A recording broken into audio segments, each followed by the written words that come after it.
I've been more into lawsuits than Saul Goodman recently. I've become such a huge lawsuit enthusiast over the last, 6 or so months.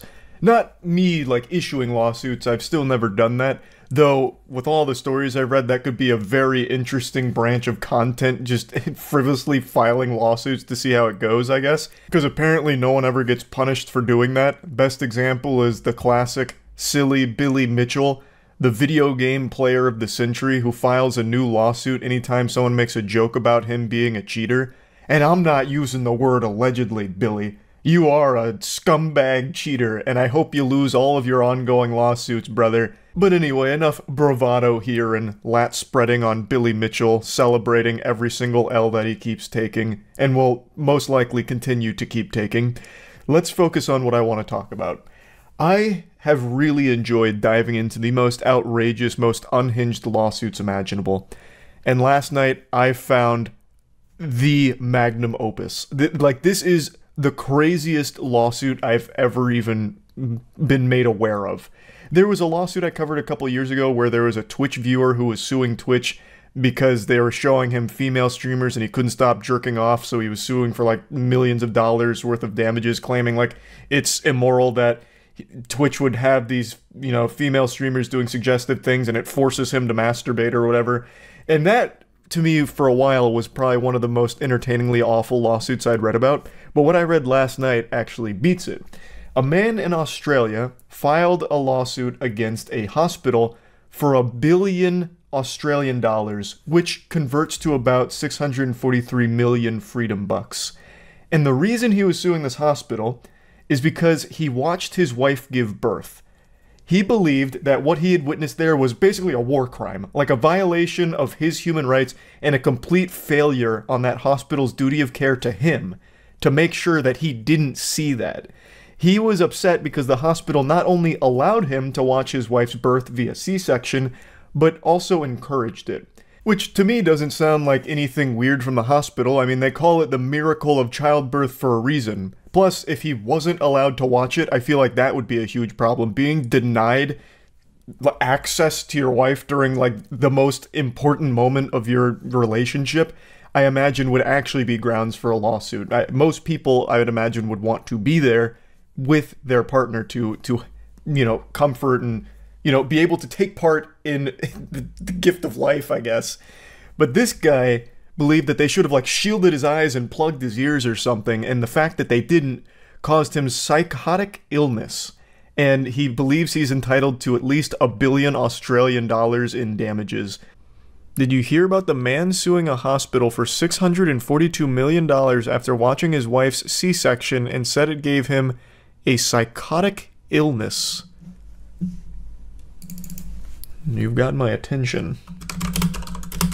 You undersold this. He's actually suing the hospital for $643 million. Man tries to sue a hospital for $643 million after he was encouraged to watch his wife's C-section.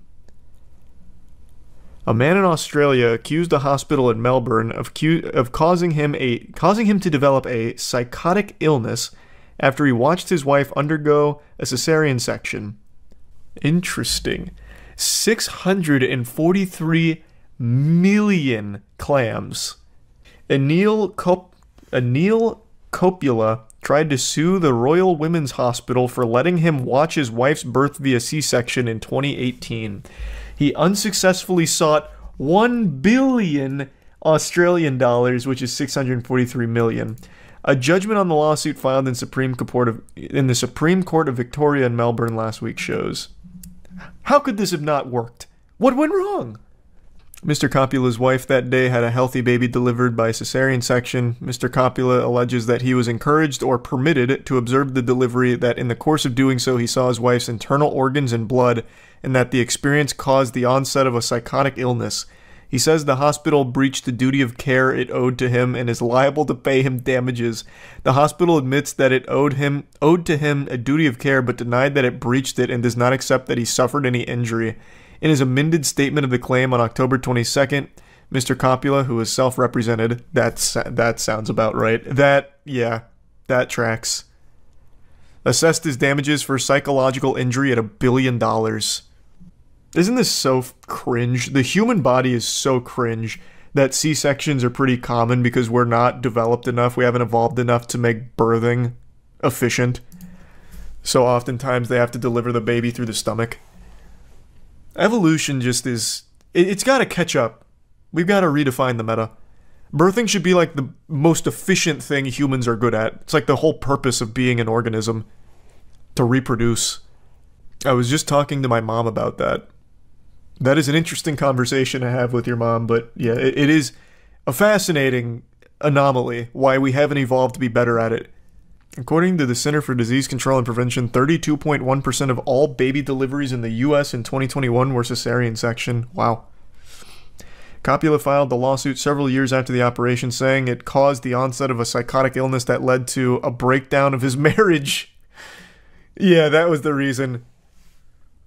The reason me and my wife broke up is because I had to watch her get a C-section and I've never been the same. I couldn't look at her the same way. She grossed me out. It was so fucking yucky. I hated her for it. And I hated the hospital for making me see her like that. I've seen her inside and out. Yeah, stared into the abyss. Coppola chose to represent himself in court where Justice James Gorton dismissed the suit and deemed the claim an abuse of process. I would agree with that. Did he give him like a big speech like, listen, goofball, this is ridiculous. Go home. Get out of my court. If men could birth, would you rather birth an NFL football out of your brown eye or a US quarter out of your one eye? What a philosophical inquiry. I don't know. If I could, if I had to give birth right now and I got to choose, I'd probably try and do it like Majin Buu. So I'd like vomit up the creature. I'd really rather not tear my whole ass out or anything like that. That's Piccolo. No, Majin Buu did that too, right? When he vomited out into Super Buu? Or am I misremembering? Trial proceedings included a medical examination of Coppola, with the panel concluding the degree of psychiatric impairment did not satisfy the threshold level, according to the judgment. Lawsuits that are seeking damage for non-economic losses such as this one require that an injury is significant, the judgment said. With regards to the medical panel's conclusion, Coppola said he disagreed with it, though the judgment said he was unable to agitate the correctness of it. I can't believe he didn't get $1 billion out of this because he watched his wife's C-section and then they got a divorce 3 years later.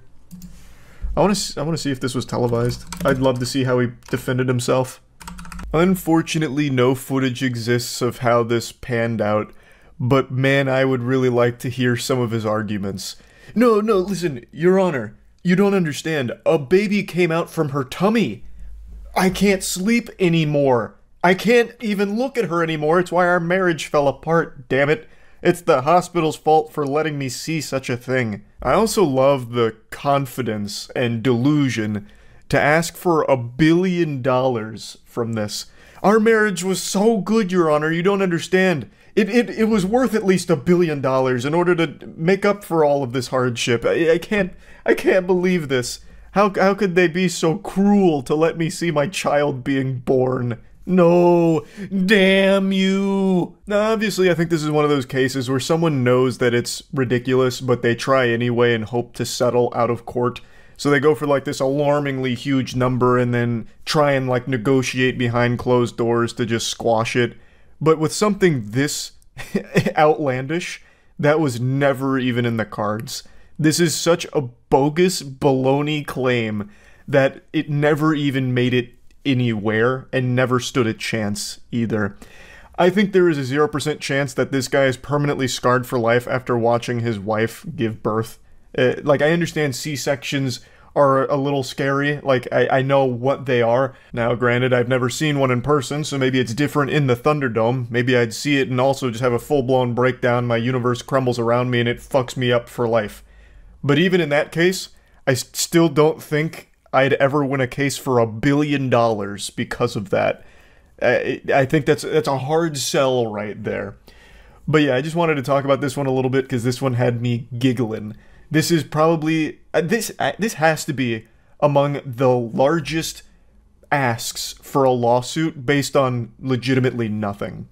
So yeah, just wanted to talk about this a bit. That's it. So yeah. I find it disgusting that more people aren't aware of this lawsuit that's going on right now, so I'm going to do you all a favor and take you by the hand and show you the light. You know, I'm no hero, okay, but please pat me on the back for the bravery anyway. Right now, there is a $3 billion lawsuit going on that names some of the biggest celebrities in the world. Dwayne "The Rock" Johnson, Michael Jordan, and even Chris Benoit. Chris Benoit, many of you probably raised an eyebrow to because he's been dead for well over 10 years now, and he has just been named in a $3 billion lawsuit for conspiracy to kidnap a woman and her children. I'm sure all of you are familiar with the story of Chris Benoit. He was a damn near household name in the wrestling scene, and he ended up killing his family and killing himself. It's a horrific, tragic story, and he's been dead for a long time now. He has been decaying in the ground for a while. And the children here that are talked about in the lawsuit, from everything I've read, were not alive when Chris Benoit still inhabited this corporeal dimension. Which would mean that post-mortem, from beyond the grave, Chris Benoit's spirit would have had to been conspiring with this massive Illuminati network here to commit this kidnapping crime. Which is a bold claim. This is a lawsuit that comes from a former wrestler named Raka Khan, who alleges that there was this massive conspiracy to kidnap her and her children, and she is seeking $3 billion and named not only a ton of celebrities like individuals and pretty much every wrestler that has ever breathed over the last 100 years. I wouldn't be surprised to find Andre the Giant buried somewhere in the list of culprits. But she is also naming entire companies like Home Depot. I shit you not. Home Depot is listed as part of this conspiracy to kidnap her and her children.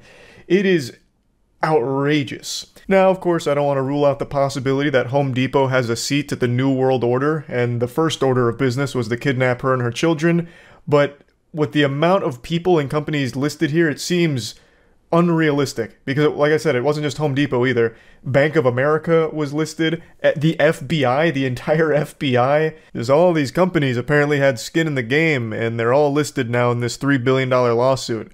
Honestly, by the end of reading this list, I was half expecting to see my favorite breakfast restaurant listed here, which is just a mom-and-pop local restaurant. And I thought, you know what, everyone's guilty out here. But yeah, it's pretty outrageous, and I've done a bit of research now on Raka Khan, and she's unfortunately had a lot of bad things happen to her post-wrestling career, as well as even during her wrestling career. For example, she dated Kurt Angle for a while, and there was 2009 incident where like abuse was alleged, but then it was later kind of dropped. But it was very messy, very muddy and fishy, but overall a lot has happened to her throughout her life. And in 2019, she even landed herself on the most wanted list for El Paso. It's a really wild web, and the lawsuit is pretty concerning, honestly. I went over it all on stream, so I'll just play those clips for you to give you a deeper insight into all of it. Yeah, I'll look up the Dwayne "The Rock" Johnson lawsuit. Here. Someone mentioned that earlier, I forgot to look it up. It was apparently named in a multi-billion-dollar lawsuit from a former WWE wrestler. Holy shit, it's a kidnapping lawsuit. Oh, that's right, live action Moana. Maybe he's being sued because of how horrible that fucking idea is. They're kidnapping the audience's patience. The FBI is named in the lawsuit. Wow, that's awfully ambitious. Her complaint, most of which is made up of those being sued, alleges that those named worked together in a conspiracy to kidnap her and her children. Some other names in the lawsuit are the State of Texas, the El Paso Child Protective Services, the Las Cruces, New Mexico Police Department, the NYPD, the National Center for Missing and Exploited Children, New York ACS, Omega Psi Phi Fraternity, Shirley Police Department, Sigma Phi Epsilon, Suffolk County, New York, the Bank of America, Home Depot, and even the who are her children? What? Why would all of these people work together to kidnap her children? Are they like Super Saiyans? Fuck, Jesus Christ. Home Depot of all things. How did they get tossed into the mega mix? What the... A kidnapping aisle? What happened? Apparently it's proceeded in court. That's what it said at the start. It's making waves in court, or making progress in court. Still has a bench warrant out for her after not appearing at a criminal trial in December 2022 in Texas, where she was to face charges of interference with child custody and aggravated kidnapping facilitate. Aggravated kidnapping facilitate. Why does that sound so grammatically incorrect? She paid the court fees, which allowed the case to move forward, but no one's been served yet. And she is currently on their wanted list. And back in 2019 was placed as the most wanted fugitive list for child custody charges by El Paso. So this sounds like very serious mental illness here. What the fuck? Oh my god, Michael Jordan's named in it too. How deep does the web go? Or how deep does the rabbit hole go? If I'm reading this right, The Rock, The Miz, Chris Benoit, Mick Foley, and others conspired to kidnap Raka Khan and her children. Chris Benoit has been dead for fucking 2 decades almost. So the ghost of Chris Benoit conspired to steal her and her children? When did she allege that this happened, this conspiracy? This is so wacky. Holy fuck. Home Depot trying to be the next Wayfair. Yeah, I guess so. This is the next storyline for the WWE. Oh man, fuck, if only the MWL could get in on this action. We'd use this lawsuit for one of our storylines in a heartbeat. This would be huge for us. But I mean, yeah, this is fucking serious delusion. Especially because she's paying a ton of money for this, clearly. She paid all of the fees in order to push this through the court system, apparently. Alright, that's a big chunk of change right down the shitter. Oh, wait, you're right. Wait, Billy Corgan is also named in here. Did she just start naming everyone in the wrestling industry from, like, all promos everywhere? Am I in here? Is the MWL named in this? Fucking Dow Jones listed on this, lawsuit? I can't find the lawsuit, but we got some super sleuths on Twitter that were immediately able to point out some very shady business of this lawsuit, which is shocking. I mean, everything here seems watertight and sane, but they noticed that her child, that I assume she is referring to a potential kidnapping victim of this massive Illuminati conspiracy kidnapping case, was 4 years old in 2019. So that would mean Chris Benoit had already been dead and buried and literally a fucking skeleton in a coffin at this point. So when she was placed on the most wanted fugitives list, her child was 4, and that was in 2019. So Chris Benoit, he must have been like haunting the family, plotting this one. You're forgetting about potential time traveling shenanigans. I didn't even stop to consider time dilation. You're not wrong. How much is she asking for in damages? $3 billion. Yeah, you must have missed the most important part. Thanks to Reese, Nigel. You think they'll settle? Brother, if a single person listed in this lawsuit even gives this a moment of thought, I would be shocked. No, they're not going to settle for anything.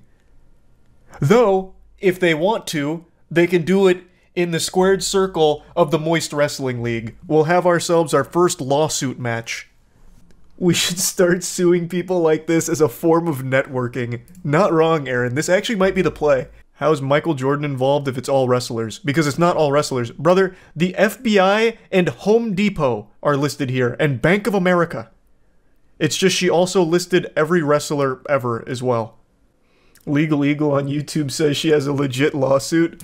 I already know, I'm just being lied to. Legal Eagle did not just cover this lawsuit. There is a 0% chance. But I'll look it up anyway. I don't know why I'm doing this. Hey! Shocking. Nothing from Legal Eagle here. What the fuck did I just read here? Home Depot was an amazing street fight wrestler. His Fampus top rope 2x4 smash. What the fuck? I feel like I know what you were going for, but everything went wrong in the sentence and made it much better. I don't know what a fampus is, but fuck yeah. Won't this mess up The Rock's work with Disney? No, man. I don't think it will. I mean, hey, I'd actually love to be wrong about that. A live-action Moana is criminal. The movie's not even 10 years old. So if it does impede on that, then this lawsuit was worth it. But there's a 0% chance. I've said for years now, one of the most evil companies on the planet is Disney. I imagine the board of directors is a who's who of supervillains. You probably got Mickey Mouse right next to Lucifer in that seat. It is always shocking to see just how low they'll stoop for the sake of a couple extra doubloons. They're like a real-world Umbrella Corp, but instead of manufacturing the T-virus that turns people into zombies, they manufacture the D-virus that turns people into Disney Defenders, where they'll always fight their PR battles for them and constantly empty their piggy bank for anything Disney slaps its fucking logo on. It's sickening, even when they are completely in the wrong. I've been following a story for the last couple days, and I imagine some of you have as well. It's a very sad story about a woman who had an allergic reaction and died after eating at a Disney Springs restaurant. And the holly jolly old assholes at Disney are arguing that because the husband signed up for a Disney Plus trial in 2019, he agreed to terms that would basically turn this lawsuit into toilet paper. To any sensible human being on the planet with a functioning frontal lobe, you're probably asking yourself, how does a Disney Plus trial at all have any grounds for this lawsuit when the allergic reaction happened at one of Disney's parks? It's not like his wife had an allergic reaction to the dog shit Disney Plus is feeding them. She passed away because of a complete failure from the restaurant. It is entirely their fault.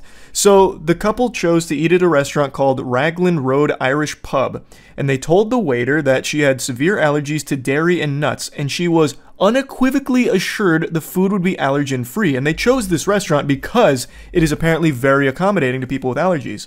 So when the order arrived, there was no allergen-free flags, so they inquired again if it was allergen-free, and were once again assured that they were safe for her to consume.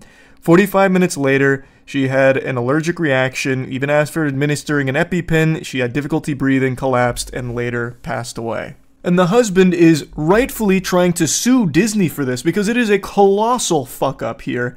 And Disney's just dancing on her grave. They're just spitting on her memory by trying to toss out the wrongful death lawsuit, by trying to say that the husband signed up for a Disney Plus account in 2019, which has language that prevents them from being sued in this manner. It'd have to be through arbitration, meaning it's overseen by a neutral third party and not a judge. And also, he had apparently agreed to similar terms when purchasing a park ticket online in September 2023.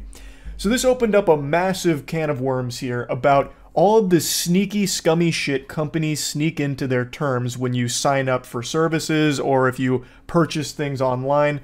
You know that shit that every human being on the planet skips through with agreeing to terms and conditions? Yeah, it turns out sometimes there's some really awful shit in there. I wanted to wait before talking about this because I've been talking to a lawyer about it because I was very curious if there is any legs at all for Disney to stand on here. But I just couldn't wait because I've already seen a couple of conversations about why it's entirely this couple's fault for gambling with their food allergies. The state of the world is so fucking saddening. How is it a gamble? So she was allergic to dairy and nuts, and this was made abundantly clear to the staff of a restaurant that is well known for being accommodating to allergies. Apparently this restaurant has a commitment to being very conscious of allergens. So they chose this restaurant for that reason and made it very clear multiple times that dairy and nuts were a problem. And they were assured multiple times that the food they had ordered was not going to pose any problems for that allergy. They did everything they could. That's not gambling, you absolute Cro-Magnon that are arguing that it's actually their fault, Disney's blameless. This is what I'm talking about with the D virus. People falling over themselves to try and take bullets for Disney. It is a fuck up from the restaurant and by extension, Disney. I know they have more money than God, but even still, this is such an outrageous claim to be making because signing up for a Disney Plus trial should have no effect on what happens at a Disney park. That's not related at all. It shouldn't extend to that. Just imagine if that was normal. Let's say you're on a Boeing flight and all the screws on the flight all of a sudden just spontaneously pop off like a water balloon exploding, and all of a sudden your plane just disassembles itself in the air, and you die. Everyone dies on board because the Boeing flight malfunctions, as Boeing flights are known to do these days. Well, what if Boeing said, that's a real shame about that, but, you know, we can't be held liable for this because every single one of them, when purchasing their tickets online, agreed that no matter what happens, it's going to have to go to arbitration, so sorry about that, but really condolences. I am super confident that wouldn't work. You can't just have this blanket statement of, whatever happens, not our fault, and you agreed to it. See, you said right here, doesn't matter, you're fucked. Like, that can't work. And from what I've heard from a couple of lawyers that have talked about it online, as well as a couple conversations I've had, this doesn't really protect Disney, but this has become so common in contracts as a way of trying to weasel big corporations out of liability. But it's still scary because it does give them some leverage to fight on. It gives them an angle, and with the amount of money they can pour into defending themselves, it's going to make it very hard for normal people to fight back, even when Disney is 100% responsible for the tragedy that occurred. But at least Disney's very apologetic here. We're deeply saddened by the family's loss and understand their grief. Given that this restaurant is neither owned nor operated by Disney, we are merely defending ourselves against the plaintiff's attorney's attempt to include us in their lawsuit against the restaurant. They're fundamentally going, oh, we don't know those guys. They just use our land. We're kind of just like a landlord. We are not associated with those scoundrels over there at all. No, not us. Nope. You're coming after the wrong guy, bub. Go after them. Not our fault. And if you do want to go after us, you can't really because your Disney Plus free trial from 2019. Did you forget about that? Eek, sorry. Now, the lawyer representing the family called it absurd and preposterous, saying that the case is based on the incredible argument that any person who signs up for an account, even free trials that are not extended beyond the trial period, will have forever waived the right to a jury trial, which is pure insanity. And they also argue that Mr. Piccolo, the husband, agreed to the terms of use for himself, but he's now acting on behalf of his late wife, who never agreed to the terms, which I think is a really strong point. I think the lawyer is right here.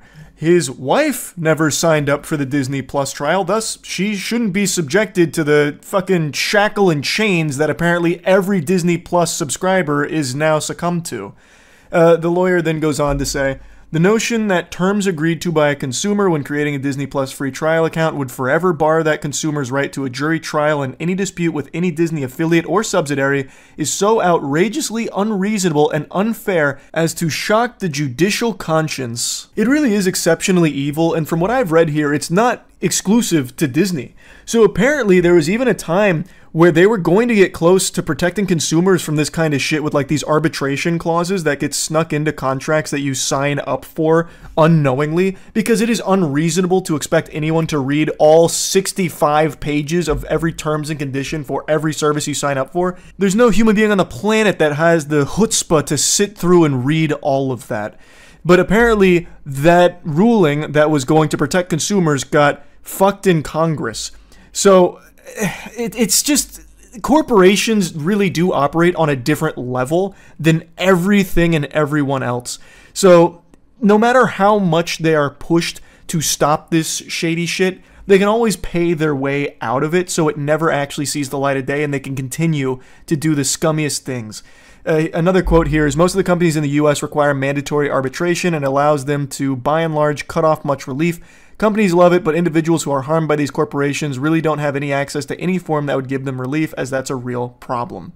It just limits consumers' options. It protects companies by fucking consumers in the face. The Supreme Court's view is, if you don't like it, don't sign it. Which is a super easy position to have for all the troglodytes in Supreme Court, because they're so ancient and archaic that these geriatric fossils don't sign up for anything or any service because they don't even know what a goddamn computer is. They're still learning about that mystical, magical thing called the cyberspace and the internet. So they don't even know what the fuck this is. All they need to know is what the corporations tell them they need to know. But every normal person in the world all has different services that they have to sign up for. I'm not talking about just like entertainment services. Like, no one needs to have like a Netflix account or anything, or Epic Games account or something.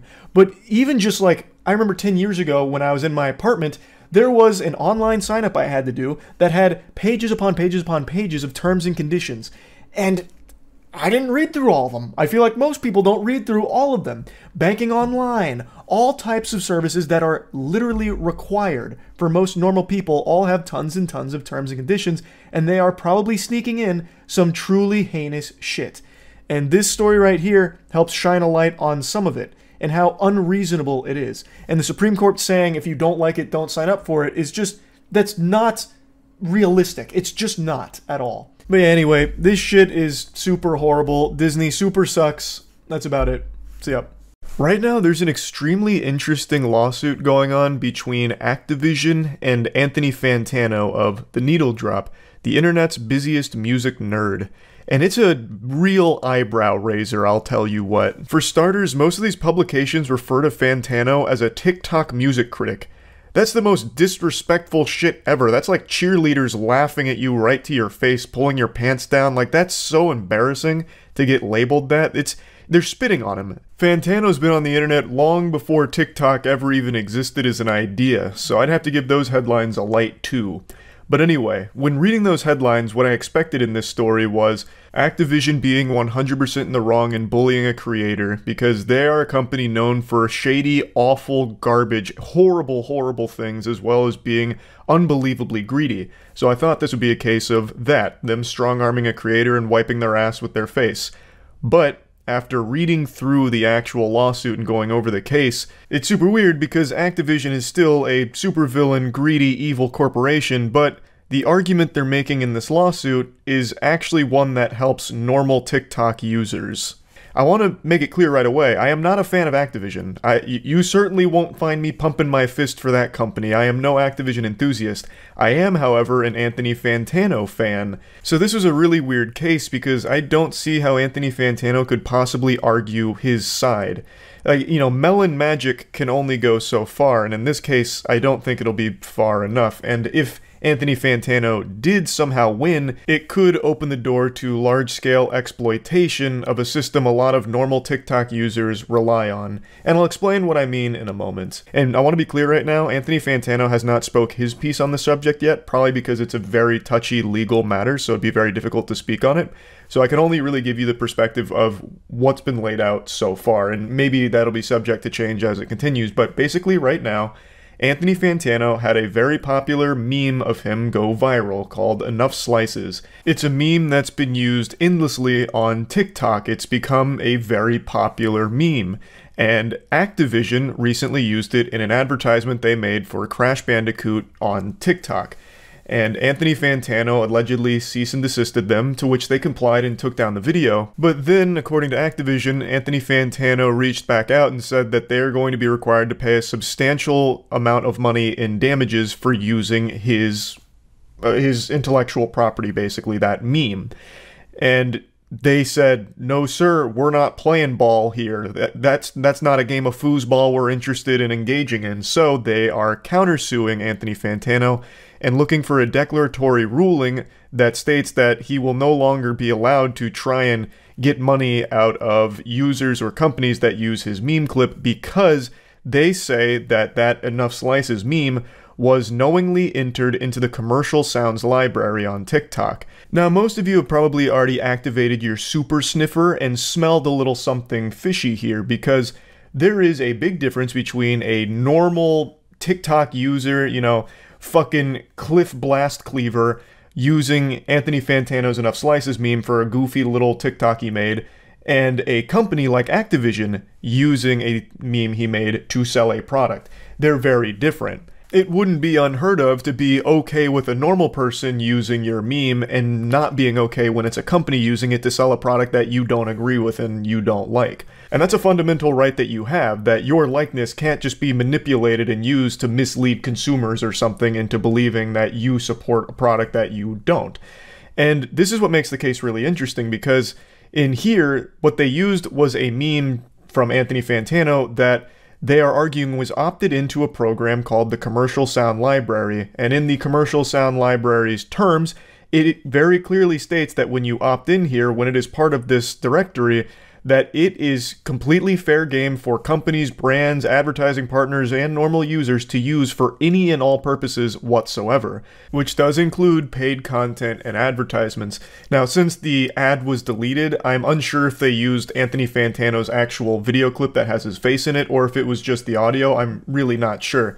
But even still, the meme itself was uploaded, apparently, to this commercial sounds library, so Activision's argument is that he can't just selectively enforce who is and who isn't allowed to use that meme because it has been uploaded to the commercial sounds library, allegedly. He can't just revoke permission for people that he doesn't like or brands that he doesn't support. That's the core of their argument. They're also claiming that this is overt gamesmanship, a nefarious money-making scheme from Fantano, where he'll allow some people to use it, but when he sees that there's a financial opportunity to make money from it, then he strikes and pounces on it and tries to threaten for money in return for the use of the meme clip. According to Activision, he's stated that he's done this before to a couple of other organizations, I suppose, to which they have complied, but Activision isn't going to. They are arguing he doesn't have the legal grounds to do that. He can't just selectively enforce who's allowed to use that when he has knowingly uploaded it to a directory that has a blanket use for everyone for any purpose whatsoever. And it extends to normal users too, and this is what I was saying a bit earlier, where this argument from Activision is actually helpful to normal TikTok users because normal TikTok users often rely on the commercial sound library in their content, and by their own terms, it should be safe for them to use. But if Anthony Fantano does squeak out the W here, the big dubski, it would kind of throw that into turmoil where you wouldn't feel comfortable using the commercial sound library anymore because there could be a bad actor that has swooped in to exploit it, where you might use one of their memes and they'll sue you for it or demand compensation for it even though it was uploaded to the commercial sound library. So like if Sally Strawberry taps into a popular meme and the user's like, damn, that content was fucking cheeks, that was some turbo ass, I want money because you used it, then it would be a lot scarier. Now, obviously, Activision isn't making this argument for the better of the platform. They're arguing in their own selfish interests, but what they're arguing does actually extend to help protect normal users if Activision wins. I've seen a lot of discussion on this topic, and it seems it's all hyper-focused on brand versus creator, which I do understand. A lot of the claims are around brands trying to exploit creators and use their likeness to mislead consumers through advertisements and falsely label support where there is none. Like, I do get that angle, but this case is not specific to just that. If it was, I wouldn't really give a fuck. My heart's not exactly breaking or shedding any tears because brands might not be able to use TikTok memes.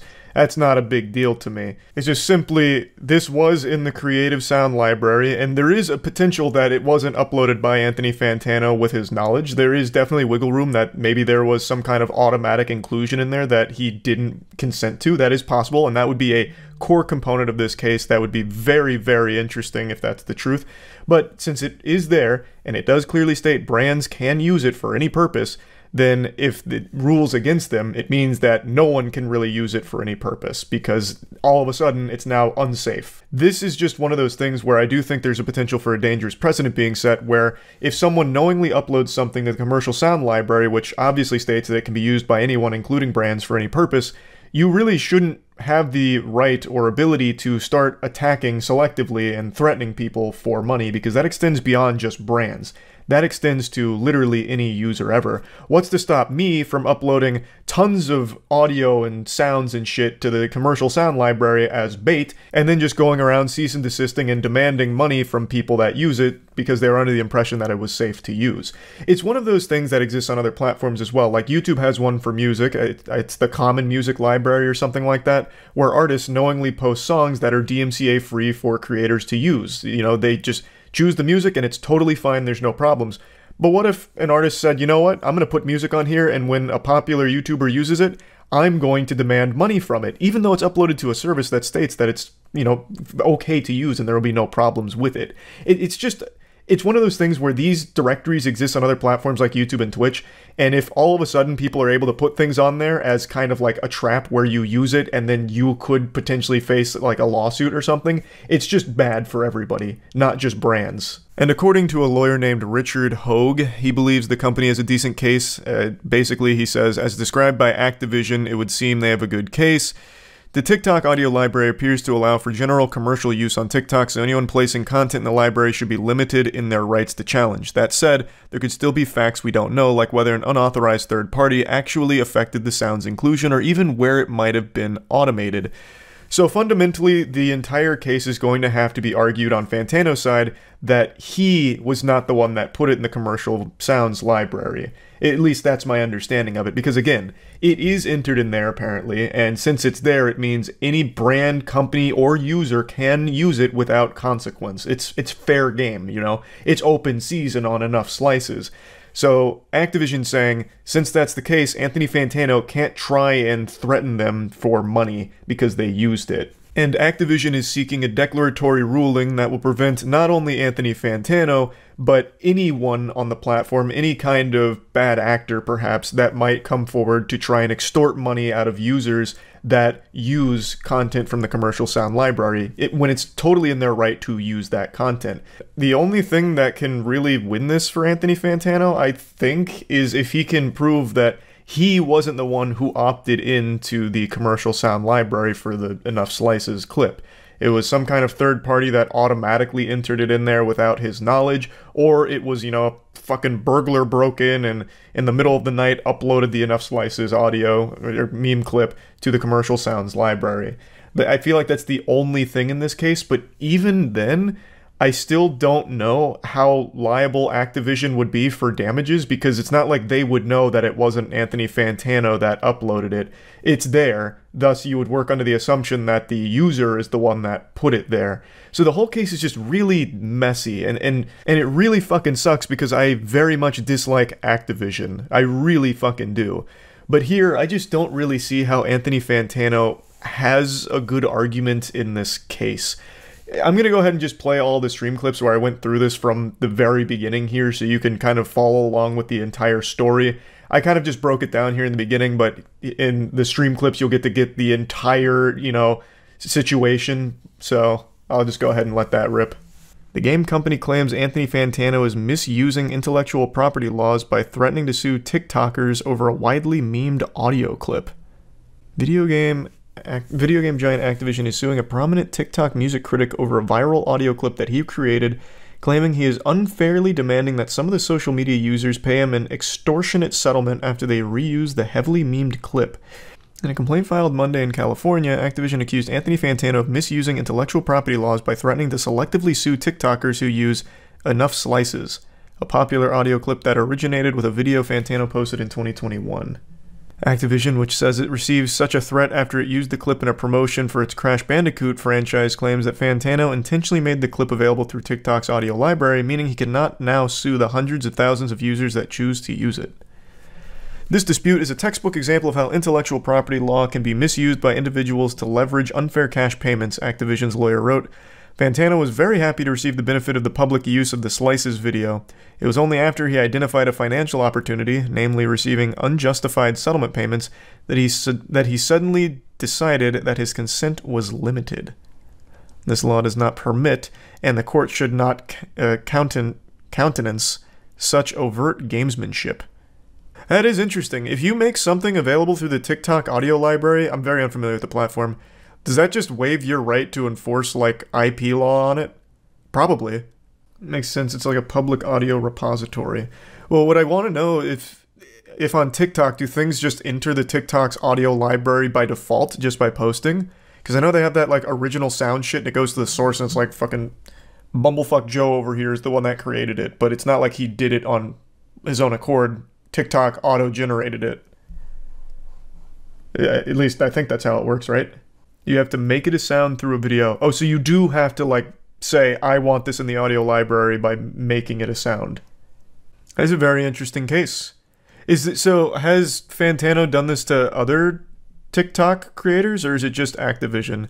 And if it is other creators and not just Activision, I wonder what the legal ground is for using it in an official ad. Because it'd be different if it's just like, you know, fucking Carl Hamburger using Anthony Fantano's meme in a TikTok versus Activision using it in an official ad. Only way I think Fantano has a case is if someone else uploaded his video audio to the library. True.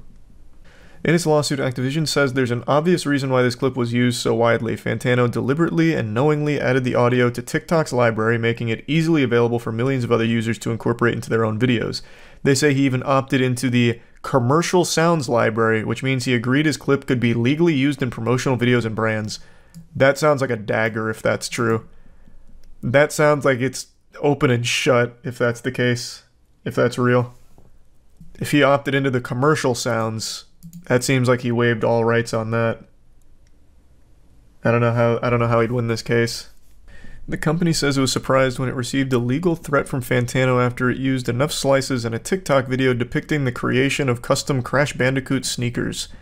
He allegedly told the gaming giant the use of his clip not only used his name and likeness rights without permission, but also violated federal trademark laws by suggesting he had endorsed the company's games. Which is a real thing. You can't do that. But if it was made readily available on the Commercial Sounds library, I don't know how you're supposed to argue that you didn't give your permission. That's what this is for, I imagine. This is what it's for on every other platform. Maybe it's different on TikTok. Activision says it agreed to pull the clip down, but Fantano demanded the company either immediately pay him substantial monetary damages or be prepared to defend a lawsuit. The exact amount of money demanded was not included in the lawsuit, but Activision says Fantano asked for a six-figure sum and said that other companies had paid a similar sum in order to avoid the expense of litigation. What the fuck? On his Dr. Evil grind, $1 billion. Hey, I'm always rooting for the little guy here. I don't know how you're supposed to somehow argue that what they did is illegal and violated federal trademark laws if it was knowingly agreed upon to enter the Commercial Sounds library. That seems like it's an uphill battle, but I mean, that maybe there's more to it. This is right now just Activision's lawyer. With Fantano's approval and encouragement, hundreds of thousands of TikTok users have incorporated Slice's audio into their videos over the past 2 years. But now, Fantano has embarked on a scheme whereby he selectively threatens to sue certain users of the Slice's audio unless they pay him extortionate amounts of money for their alleged use. The commercial music library from the TikTok's ad manager. Let's see. In order to get it there, it's called Commercial Sounds. Even in the own post, Commercial Sounds. But it's listed as the commercial music library. Okay, I see. So this is it. This is correct. CML features commercial sounds, both with and without lyrics, whatever. Who can use the commercial music library? Is for TikTok users that use TikTok for marketing, advertising, sponsorships, endorsements, or publicity, including official brand accounts, their promotional partners and creators, NGOs, and government organizations. You can also use the commercial music library for organic and paid content. This sounds like it's kaput. If it was uploaded there by Fantano, I think it's probably checkmate. Yes, sir, lawyer critical. Hey, man, it's just basic reading comprehension. If I uploaded me saying, you know, woo, yeah, baby, to the commercial library, I can't exactly be upset if all these brands start using it. I can't then start looking for compensation. Yeah, you can. No, I can't. I literally cannot. Do you agree that your sound can be used by brands, marketing, endorsements, sponsorships, and all of that? Yes. Okay. And now I don't. I've changed my mind. You can't. Why? Because you signed. It's here. You put it here. It's literally the SpongeBob scene of, is this your wallet? Like when Man Ray's trying to return the wallet to Patrick. Was the advert also on TikTok? Apparently, yes. According to this, it was a TikTok video they made about Crash Bandicoot that used the sound. I think Danny's right. I think he'd have to prove that he wasn't the one that uploaded it to the commercial sound library. Even then, that wouldn't be on Activision. Them taking it down at his request would have been more than enough. True. That would be true. They would have no idea that it wasn't him, but instead his evil twin that uploaded it. I mean, you're not wrong. And they did take it down. They just said, oh, okay, we'll take it down. And now they have to defend themselves against a lawsuit, or they have to defend themselves against legal threats, and are now issuing a lawsuit as a counter. Are you talking about this last sentence? Activision is seeking a so-called declaratory ruling that Fantano cannot sue TikTok users over the clip. They're saying that Fantano can't go after anyone that uses the clip because they're well within their rights to, since he waived the rights by putting it on that commercial library. I'm confused. This trial about Okay. Here's a little advice to all of these publications writing articles about this. Change the title. This title has confused everybody. Actually, reading through the case is very different. In a nutshell, Anthony Fantano had a very popular clip, meme clip, which was entered into the commercial music library, commercial sound library, whatever, on TikTok. It became usable, so a lot of people used it on TikTok, including Activision. And when Activision used it, Anthony Fantano threatened them, forced them to take it down, which they did, and then said, if you don't pay me a six-figure sum, allegedly, then you're going to have to defend them. You're going to have to defend yourself in court. And then apparently also said other companies have paid a sum to avoid this. So now Activision is suing, saying, no, you can't do that. You uploaded this to the commercial sound library, meaning anyone can use this, including companies.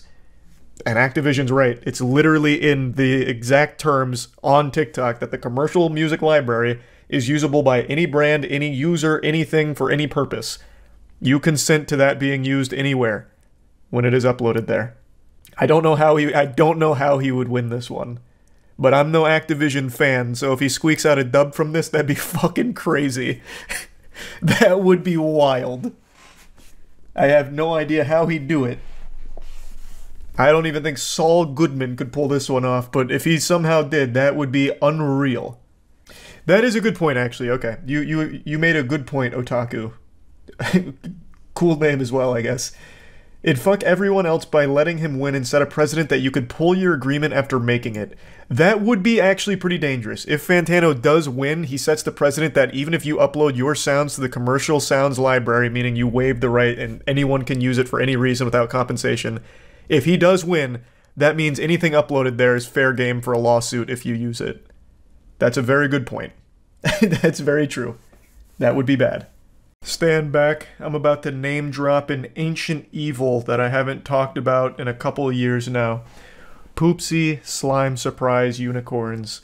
This was a very expensive toy that was marketed towards children, and the whole concept is it's a unicorn that poops into a toilet. There's two models, one that just sings about defecating, and then one where kids can become their own little Walter White, and instead of making meth, they're making feces, and it'll poop it out into a toilet. I made a video on it almost 3 years ago now. It's actually where that woo yeah baby meme comes from. It was from the Poopsie Slime Surprise video, and I made quite a bit of content around it because I was so blown away by the concept. It's just a toy that shits. That's it. And yet it's extremely popular with kids. I understand I'm getting older now, and aging is cringe, but there's no way I'm that out of touch. What the fuck is the joy of watching a plastic unicorn take a shit? I still don't fully understand it. And it's not just Poopsie. It spawned an entire wave of shitters. So there's a flamingo that shits called Gotta Go Flamingo. There's also a couple other animals that do it as well, and it's all just about a dilated butthole fucking dumping slime into a toilet and calling it shit. It's wild. But anyway, the reason I'm talking about Poopsie today is because they're actually getting sued by the Black Eyed Peas because Poopsie Slime Surprise made a parody of their song My Humps. It's called My Poops. I'm not going to play any of it for you now because it could now be a bit of a legal issue if I was. But the song goes, my poops, my poops, my poops. What you going to do with all that poop? Whoop, whoop. I'm going to get loopy off my poopy. And it continues. And it's very clearly supposed to be a play off My Humps. Apparently they didn't have permission for it and are being sued by the Black Eyed Peas now, which is just a wacky lawsuit because it has to talk about Poopsie and shitting unicorns and comparing it to the Black Eyed Peas music. This is going to be a lawsuit to keep an eye on. This might be a industry-defining moment. This is a big one, no doubt. I went over it on stream, reading about it. I was actually surprised to learn that apparently a parody like My Poops is often protected by fair use regulation. I was under the impression that when you're borrowing other melodies and music from existing tracks, you had to pay for the licensing rights to use it. Like the same way you do if you're using samples from other songs in your music, you have to pay for the sample. I thought it worked like that for a parody song as well. But I guess there's actually a bit of gray area there and some wiggle room, so there is a chance Poopsie Slime Surprise walks out with a W from this lawsuit. But then again, they could absolutely get flushed down the toilet. But hey, like I said, I'm not entirely sure. It's an interesting and goofy lawsuit nonetheless. There is a chance Poopsie Slime Surprise emerges from the sewer victorious. But anyway, I'll go over some of the stream moments here while I was reading about it and expanding on it. Did you hear about the South Park lawsuit? No, but you did just remind me one I haven't talked about yet. The Black Eyed Peas are suing Poopsie Slime Surprise. I totally forgot to talk about that. You remember that pooping unicorn? The shit that gave me an involuntary vasectomy when I was getting out of the packaging? They're getting sued because of their track. So Black Eyed Peas' My Humps ripped off by pooping unicorn toy lawsuit claims, which it was. I don't know if I can even play the song, considering this is now a legal issue, but the song goes, my poops, my poops, my poops, gonna get loopy off my poopy. It's very much a ripoff of My Humps, and I guess they didn't have permission to do that, which is interesting. Doesn't fall in the parody. Well, you still need permission to do a parody. If you're using the exact same, like, everything, you still need permission. That's why Weird Al never made a Prince song, because Prince would never give him permission. Oh, I forgot how expensive the Poopsie Slime Surprise is. $100 to $300 on Amazon. And one of them doesn't even shit itself.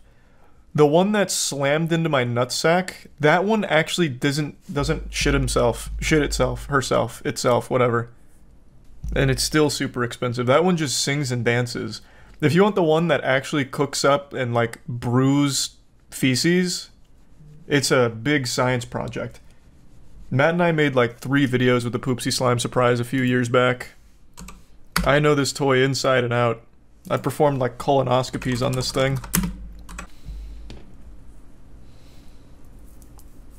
So yeah, I know all about the entire animals shitting themselves genre of children's toys.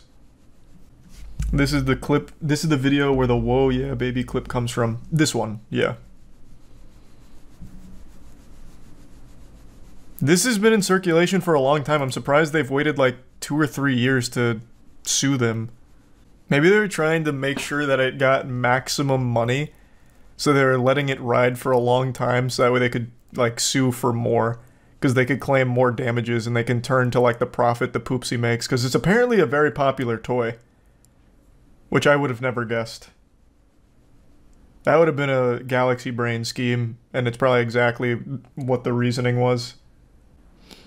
People pay for unicorn shit when I can send you shit for free. Why would you do that though? That just costs you money to send this shit.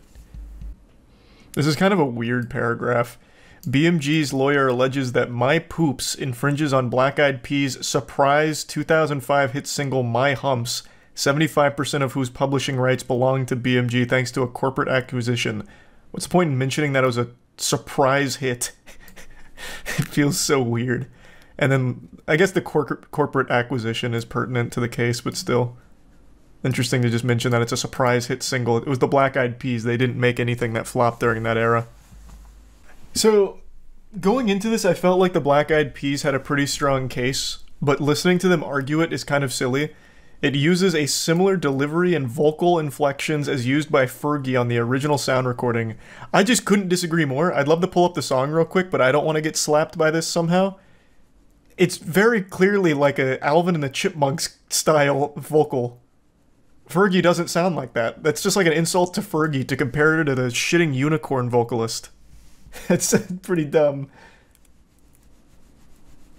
But, I mean, overall, yeah, they did rip the song, and I guess it was without permission. Oh, interesting. MGA Entertainment first released the toy in time for Christmas 2018. The suit alleges that when BMG became aware of the infringement, it sent a cease and desist letter, which they ignored. What a fucking Chad. Yeah, we make a unicorn that shits into a toilet for kids. What of it? We're gonna play hardball. Fuck your cease and desist. Oh, interesting. The company could argue that My Poops is a parody of My Hums and thus protected as fair use. In Campbell v. Acuff Rose Music in 1994, Supreme Court held that the parody can be a form of comment or criticism on the original work, which is protected. I thought you couldn't do that for music, though. Am I misremembering? Because for Weird Al, Weird Al never did a parody of a Prince song and never will. Because Prince didn't want him to.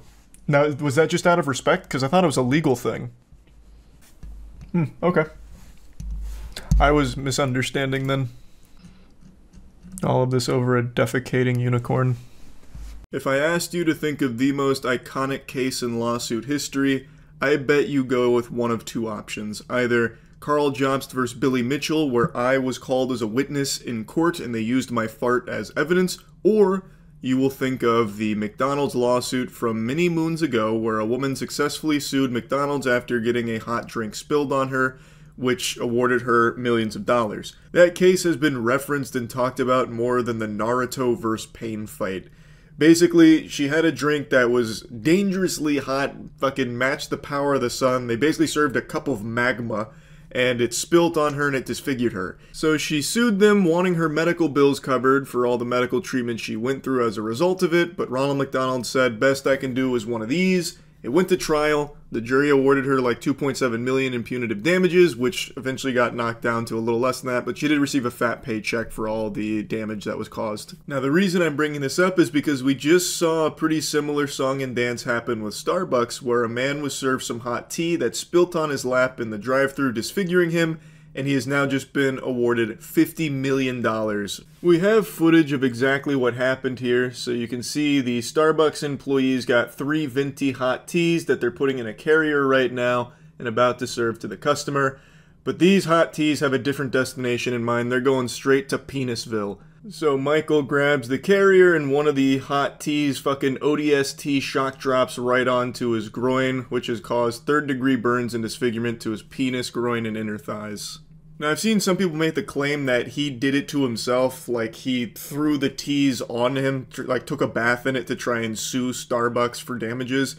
I don't get that sense watching that clip there, because you can see when he brings it into the car, that back one just fucking plops out. I don't get the feeling that there was any intent to disfigure his penis here for the sake of a paycheck. It really seems like when he brought it into the car, and as he was moving to set it into the seat next to him, that one hot tea just said, I'm out. So it fell onto his lap, which then caused him to, accelerate in pain and panic. So I don't think it was on purpose. According to his attorney, he said that Michael's life has been forever changed. No amount of money can undo the permanent, catastrophic harm he suffered. This jury verdict is a critical step in holding Starbucks accountable for flagrant disregard for customer safety and failure to accept responsibility. So the lawsuit was on the grounds that Starbucks was at fault for not properly securing the hot drinks to the carrier, which led to this dick disaster.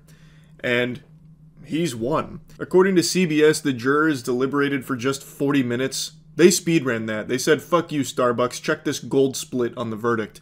And also, Starbucks initially offered Michael $3 million before it went to trial, even upping it to 30 million clams, which he agreed to, but only under the condition that they apologize, change their policy, and issue a memo to stores telling them to double-check their hot drinks before handing them to customers. Starbucks declined those terms. They said, no sirree, Buster, we will not accept under those stipulations. We'll see you in court. We're coming for what's left of your wiener, as they put on the brass knuckles and look like fucking stooges going into court.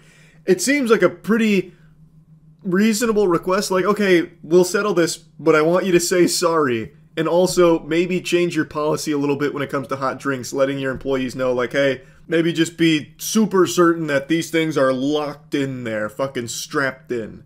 So that way more people don't spill it on themselves. Like, it doesn't seem like he was asking for the world or anything. It's not like he was asking to have a bronze bust of his face in every Starbucks across the country or anything. He really did just ask for something kind of simple. I don't know what Starbucks had a conniption about, blowing a gasket and saying, nope, now you're getting nothing from us.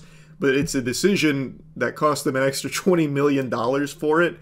Maybe they just really don't like the idea of apologizing. They cross their arms. No, we won't say sorry. But the more I stew on it, I think what they most likely had an issue with was the policy change of, like, telling the workers more about the drinks and securing them. Maybe they thought that would be costly as, like, a training the employees more, or, like, having to change the carrier that it comes in or something. So they thought that maybe this would give, like, wiggle room for something like that, which could cost them more. I don't really know.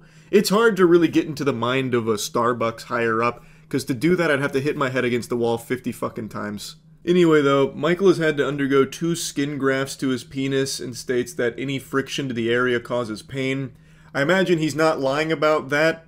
Getting 3rd-degree burns on your winky, I have no doubt will cause a long period of pain from even, like, very simple things. So I don't think he's making up, you know, how much he's gone through. Getting penile skin grafts, that shit sounds horrifying. Now, admittedly, I don't understand how the $50 million was calculated. He has dysfunction, permanent damage, and psychological damage all stated in this, but how do you put numbers on that, and how does it reach $50 million? I don't really get how it reaches that number. Not that it bothers me, I think it's great that Starbucks is about to pay this guy $50 million. It's just, how do you get there? Because you could come over here right now with a pair of rusty pliers and rip my cock off, and it'd be safe to assume that my winky was never going to squirt out $50 million worth of value. So, I'm admittedly confused how it got to such an astronomical number here, but who gives a fuck? You won't find me shedding tears for a billion-dollar corporation like Starbucks having to pay this guy $50 million now. Congrats to him. That's a big W for sure.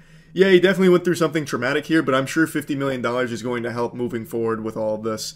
Starbucks, though, is planning to appeal the decision. They claim that it has always been committed to the highest safety standards in our stores, saying, "We sympathize with Mr. Garcia, but we disagree with the jury's decision that we were at fault for this incident and believe the damages awarded to be excessive." It is a lot of money in damages, and it's not like the Starbucks employee went out there and fucking slapped it out of his hand like it was a game of Magic the Gathering and they flipped the table on him. It is one of those things where after it was given to the customer, then the drink fell out. But I think you can, and they clearly did, make a convincing argument that more could have been done to ensure that the top of the lid wouldn't fly off and lead to the whole beverage spilling all over him, and that it wouldn't fall out of the carrier if it was secured better. But I think the main reason they want to appeal this and fight back against it isn't even like the money element of it. $50 million, Starbucks higher-ups wipe their ass with that on the daily. They probably wouldn't even notice that as a blip on their radar. But what they don't want is anyone to try and emulate this on purpose. While I don't think this guy did it on purpose, since we have footage, it doesn't seem like he did it intentionally. There definitely would be someone that would see a payday like this and be like, that's the ticket. That's what I'm going to do right there. I'll go sacrifice my dick cheese, spilling this hot coffee on my groin, and I'll sue Starbucks for it. And I think Starbucks just doesn't want that to be like an option. They don't want to leave that door open here if they accept like full responsibility and just roll over for it. At least that's what I think the goal is with Starbucks trying to fight back against it. But then I started thinking, how likely is it that someone would go through all of that, like penile skin grafts, permanent dysfunction and damage, for a potential lawsuit settlement, a big payday? I think the likelihood's pretty high. Would I do it personally?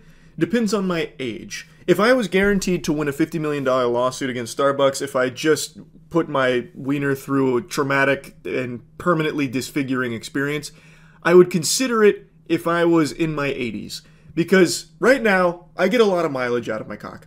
But when I'm in my 80s, you know, yeah, we're going to have great memories together and everything, but at that point, I'm just going to be playing with, like, bubblegum down there. Like, it's not going to be, you know, as prominent.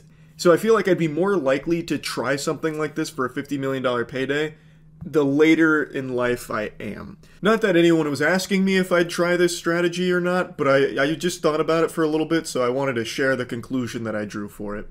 So yeah, big congrats to Michael here for the $50 million. I guess we'll see how the appeal process goes, but pretty interesting shit. I just wanted to talk about it a bit. That's it. So yeah. Doesn't matter if you've been living under a rock, I'm sure even Patrick Starr's gotten this news by now. PayPal Honey, a wildly successful browser extension used by millions, turned out to be a big scam, allegedly. Except it's not alleged, it is factually a scam, in my opinion. I think honey is more of a scam than the shake weight. This shit is foul. And thanks to a multi-year investigation conducted by a YouTuber named Megalag, it has blown the lid wide open on this operation from honey. And just like my bubble guts after I make the mistake of eating a hot dog at a hockey game, it's bad. So bad, in fact, that it has now led to a class action lawsuit being filed against honey. Another YouTuber named Legal Eagle just posted this video announcing this class action lawsuit they're filing against them. Now, when you hear the term YouTuber, most of you picture a bumbling imbecile like me. But contrary to popular belief, not every content creator is overdosing on stupid juice. Legal Eagle is a real attorney, not some phony baloney, horse hockey, a title he gave himself from Roblox or anything. And he made this video going over the motivation behind this class action lawsuit, believing that PayPal Honey has caused substantial financial damages to a substantial number of people. Now, this isn't his first rodeo announcing a lawsuit. I believe he's made 2 other videos talking about something that he's suing. This one obviously comes pretty early into the investigation that Megalag has conducted. Keep in mind, that was part 1 of a 3-part series that Megalag is releasing on his multi-year investigation of honey. And part 1 already had enough foul play to lead to a class action lawsuit. I don't even know how much worse it could get with this rabbit hole. Like, part 2 might just prove PayPal Honey was trying to cast the infinite Tsukiyomi and trap everyone on Earth into a Genjutsu where we just keep fucking giving them affiliate commissions or something. Like, I do not know what else could possibly come out from honey. Lord help us, part 3 from the investigation might just conclude and prove that PayPal Honey was trying to quantumly inject microchips into our brains or something. It really is, like, it's fascinating just how bad this company is. That one part of a 3-part investigation was enough to lead to a class action lawsuit against them. And it's not a frivolous lawsuit either. There's not really any question of whether or not Honey was engaging in taking affiliate commissions. They openly confirmed with Megalag that, like, they acknowledge that, yes, we will sometimes be the last click and get that affiliate commission. They openly say that. So that's not even what's called into question. It's more so now, is it fully illegal? And in my moron eyes, like my idiot vision, I think it has to be, right? Like, I talked about it a bit on stream last night. I'll show you some clips there. But I think it is the textbook definition of cookie stuffing, which does have a legal precedent set that it's wire fraud. Now, I think there's been a little confusion on exactly how big of a scam this is, so I'm going to try and break it down into even simpler terms. A lot of people are under the impression that the only people affected are those that promoted honey. Like, who cares about influencers that lost money, through commissions and stuff? That's not the actual scope of it. Even setting aside the blatant false advertising where honey claims it gets you the best coupons available, which is proven to be untrue. In fact, they hide the best coupons from you because they work with the companies directly to give you what coupons they want you to have access to. So they'll give you like a 5% coupon even though you could find a 20% one on your own. Honey tells you that doesn't exist, there's only this 5%. Setting that aside, which directly hurts the people that use honey, setting that aside, the affiliate theft, what I believe to be cookie stuffing, it comes from people no matter what their familiarity is with honey. So let's say your grandmother, this is the example I've been giving on stream to try and help explain it. Let's say your grandmother on Facebook, she has an affiliate link to baking supplies, Tupperware. She has an affiliate link for Tupperware, and she shares that on her Facebook page. And you, being the good grandson you are, want to support her and give her a little commission, and you could use the Tupperware. So you click her affiliate link, you go to the Tupperware, as you're checking out, Honey pops up and says, do you want to check for coupons? And you click, sure, I might as well. So you click that, it finds no coupons, you close it. And then you finish your checkout. Well, what happened is, when you click that from Honey, Honey took the affiliate commission. So your grandmother got nothing, and she'll never even know you clicked that affiliate link. Honey got the whole thing, because Honey is a brand partner of that Tupperware, not the grandmother with the affiliate link. Thus, when Honey poached the affiliate commission, they got all of the money, not your grandmother, even though it was your grandmother's link that brought the sale to the Tupperware. But that company will never know that it was the grandmother's link that did it. They will just see that it was Honey that got the last click. Thus, they have to pay out the commission to Honey. That's what's going on. Your grandmother had never heard of Honey. She never promoted Honey, but you had it because maybe your favorite YouTuber talked about it, or maybe you just happen to see all the advertisements elsewhere for it. That's the actual spaghetti and meatballs of it. It's not just people that promoted the Honey, you know, getting butt fucked or anything. It's anyone that has Honey and then tries to click an affiliate link. Honey will take it, even if that affiliate link came from someone that knows nothing about Honey. And another good thing that was pointed out in Megalag's video, even when Honey provides no value at all, where you're in checkout and Honey says, hey, just popping up to let you know, didn't find anything. Like, even if you don't click anything, it just pops up and says, hey, I'm here, I got nothing for you. And you click, you know, to exit out, you click got it to get rid of it. You clicking got it, even though it came up and said, hey, we didn't find anything, we're not even trying to find it, there's nothing here for us. Even though it did actually nothing, you just clicking got it will take the affiliate commission. And the person who had the affiliate link will never know that that even happened. Another big question is, well, how did people not know they were missing out on money? How did they not know they weren't getting paid? That's how, because you never even knew it was happening, because someone just having Honey took the whole commission, so you never saw any of it. I think for a lot of people there was a misunderstanding that people were getting paid by Honey, and they didn't understand how people didn't recognize they were just missing payments from Honey. Like, how could you possibly ignore that? No, that's not the case. Anyone that had Honey installed and engaged in clicking an affiliate link, that commission never made it to whoever the affiliate was. Honey would take it. So the actual affiliate would never even know that it happened, which is why it was impossible to ever even find out. That's what made it so slippery and so sneaky. And that's also why it's nearly impossible to know just how much money was lost this way, and why it's likely into the deep millions upon millions of dollars. Which is why I think this class action lawsuit could be huge. Of course, I'm not a lawyer, I didn't pass the bar, I don't know for sure, but it seems like there is so much money that was likely lost from this because of PayPal Honey stealing the affiliate commissions. Now, the next question a lot of people ask is, did PayPal know? PayPal purchased Honey for $4 billion.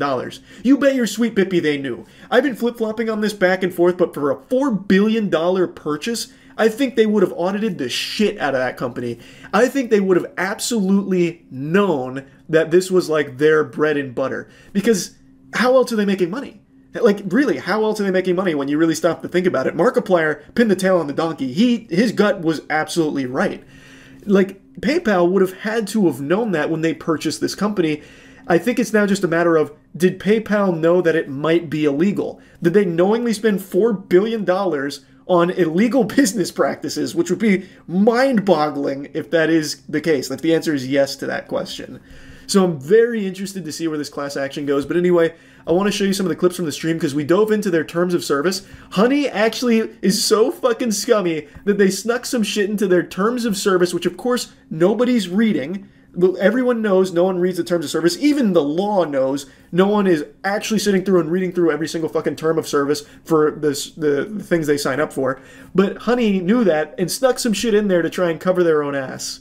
Like I said after the initial part 1 of the investigation, this is going to be a huge class action.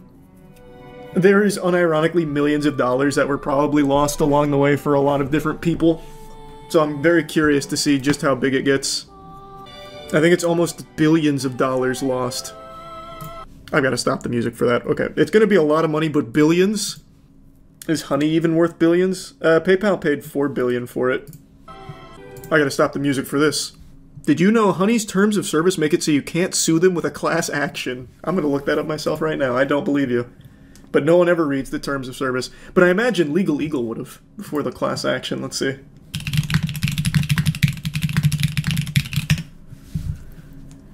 Let's look at the Join Honey terms of use.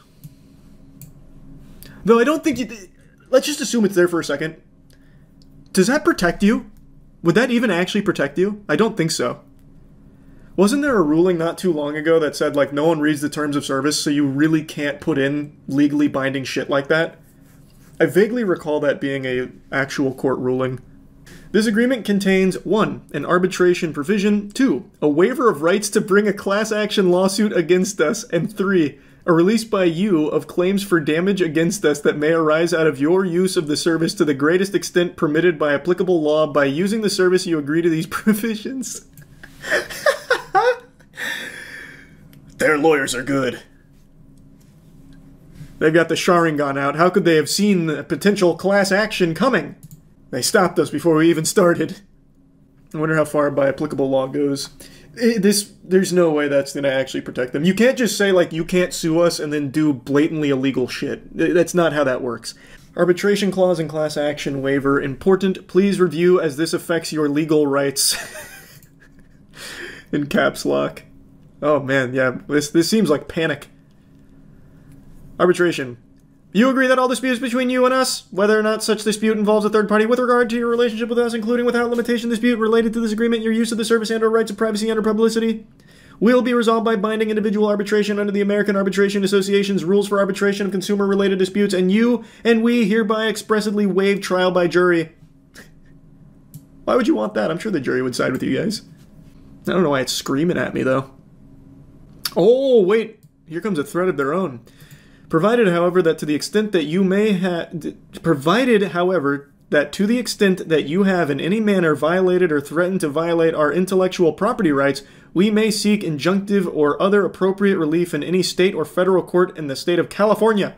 Discovery and rights to appeal in arbitration are generally more limited than in a lawsuit, and other rights that you and we would have in court may not be available in arbitration. Now they're tossing their big meat around. That's interesting. I've heard that too.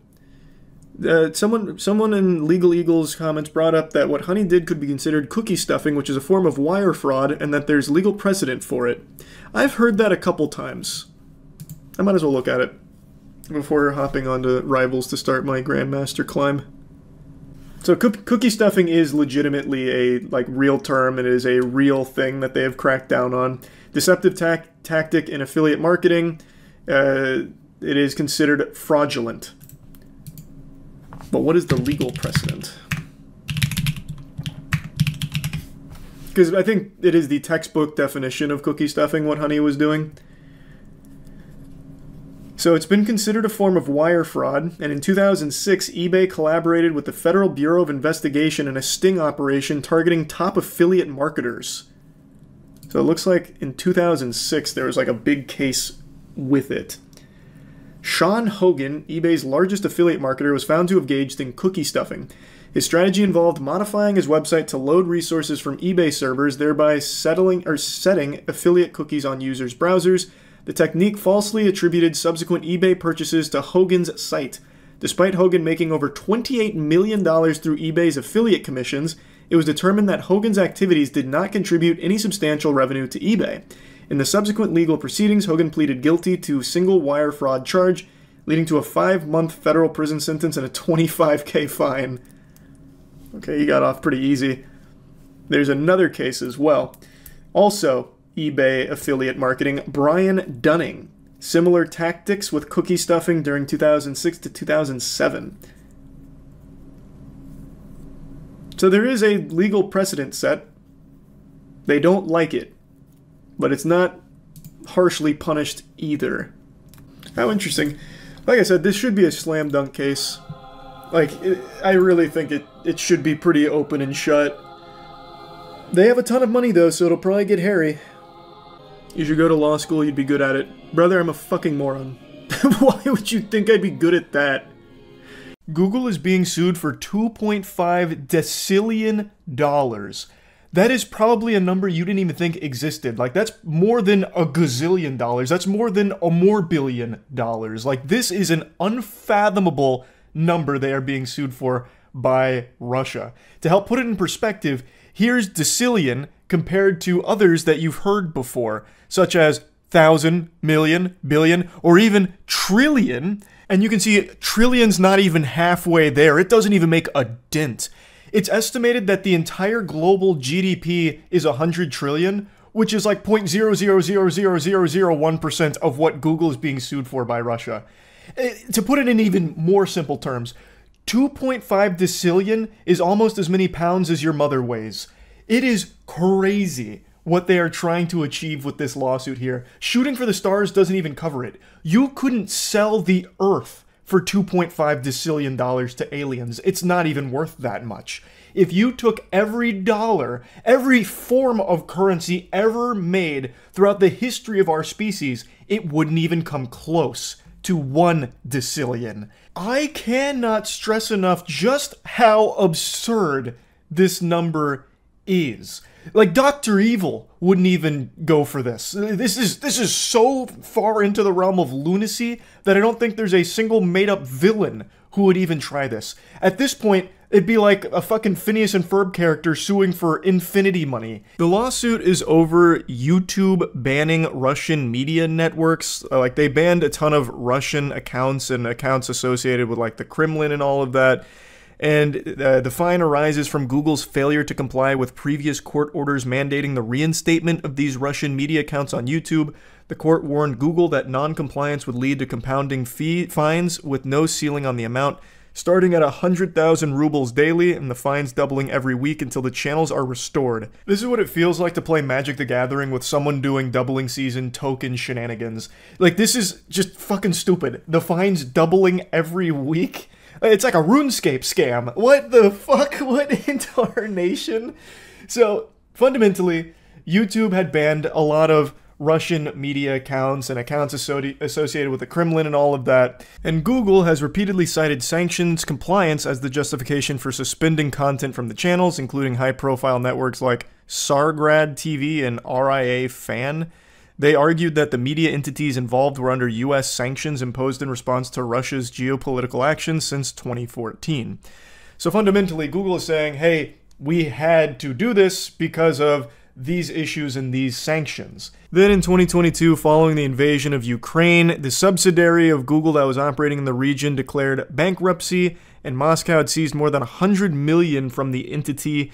According to The Telegraph, Google said Russia handed the assets to sanctioned TV channels including Sargrad, and that they seized more than 100 million of Google Russia's assets, even though the amount purportedly due under the judgment at the time was less than 12.5 million. So this has just been a back and forth butt fucking for quite some time now between Russia and Google.